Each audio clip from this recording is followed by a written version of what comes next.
Vous tous qui êtes salafis, laissez-moi vous poser cette petite question. Voici une vidéo et écoutez ce qui est dit dedans. في الآية الكريمة يقول أستفسر عن هذه الآية والشمس تجري لمستقر لها ذلك تقدير العزيز العليم. هل الشمس تدور حول الأرض؟ بلا شك هذا هو ما دل عليه القرآن. والشمس تجري، هم يقولون لا الشمس واقفة والأرض هي اللي تجري، هذا عكس ما جاء في القرآن. وإبراهيم عليه السلام قال للنمرود إن الله يأتي بالشمس من المشرق فيأتي بها من المغرب فبهت الذي كفر. فكوننا نترك ما دل عليه القرآن ونأخذ بالنظريات الحديثة هذا لا يكون من المسلم، ويجب على المسلم أن يتبع القرآن.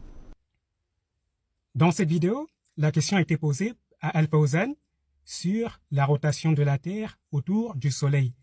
Et il a répondu que le Coran va dans le sens que la Terre est fixe et immobile et que c'est le Soleil qui tourne autour de la Terre. Et que celui qui dit le contraire est un égaré. Donc pour Al-Fawzan, le Soleil, la Terre est fixe et ne bouge pas et c'est le Soleil qui tourne autour de la Terre. Et il a dit, bien, vous avez bien entendu, il a dit que celui qui dit le contraire est dans l'égarement et que celui qui dit le contraire a contredit le Coran. Et maintenant, vous avez des documents ici, des fatawas qui ont été décrétés par Cheikh Al-Uthaymin, par Cheikh Ibn Baz.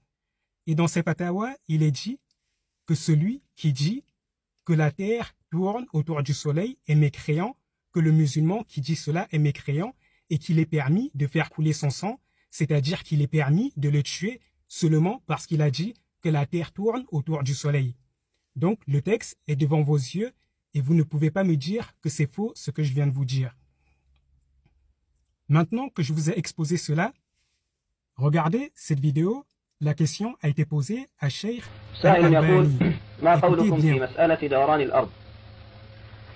نحن الحقيقة لا نشك في أن قضية دوران الأرض حقيقة علمية لا تقبل جدلا.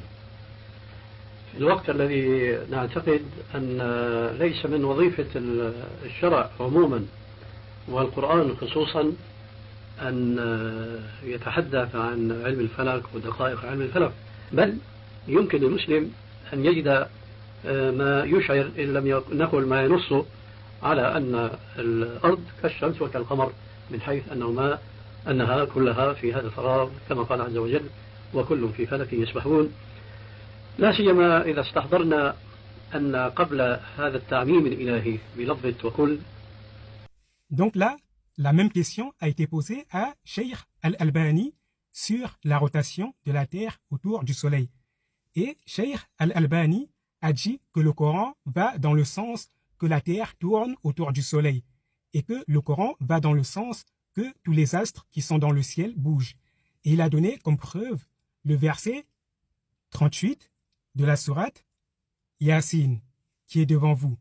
Et après avoir donné sa preuve et après avoir expliqué sa preuve, il a apporté une preuve rationnelle de son expérience qui prouve que la Terre bouge pour lui.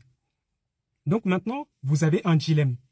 D'un côté, vous avez Cheikh Al-Uthaymin, Cheikh Ibn Baz et Cheikh Al-Fawzan qui disent que la Terre est immobile et fixe et que celui qui dit le contraire est mécréant et qu'il est permis de faire couler son sang, c'est-à-dire qu'il faut le tuer. Et de l'autre côté, vous avez Cheikh Al-Albani qui dit que le Coran va dans le sens que la Terre tourne autour du Soleil et que le Coran va dans le sens que tous les astres qui sont dans l'univers bougent. Donc maintenant, lequel des deux groupes a raison?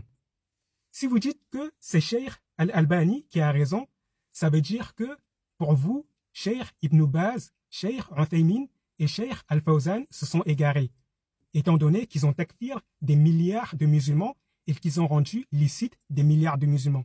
Si vous dites que c'est Cheikh Al-Albani qui a raison, ça veut dire que ces trois savants, salafis, Cheikh Ibn Baz, Al-Uthaymin et Al-Fawzan se sont égarés. Et maintenant, si vous dites que c'est Cheikh Uthaymin, Ibn Baz et Al-Fawzan qui ont raison et que Al-Albani a tort, cela voudra dire que Al-Albani est mécréant et qu'il est mort mécréant étant donné qu'il est mort avec cette doctrine. Donc maintenant, choisissez qui a raison entre les deux groupes. Et vous savez pourquoi je vous ai mis ces dilemmes? C'est pour vous mettre face à votre hypocrisie parce que vous n'osez jamais dire que vos savants ont tort quand ils ont tort. Vous savez très bien que vos savants font des erreurs, mais dans vos cœurs, ils sont devenus comme des divinités et vous n'osez jamais dire qu'ils ont tort. Et là, vous êtes obligé de faire un choix. Si vous ne faites pas un choix, vous êtes des hypocrites. Donc, faites votre choix maintenant. Et si vous ne faites pas de choix, ne revenez pas me parler de religion, s'il vous plaît.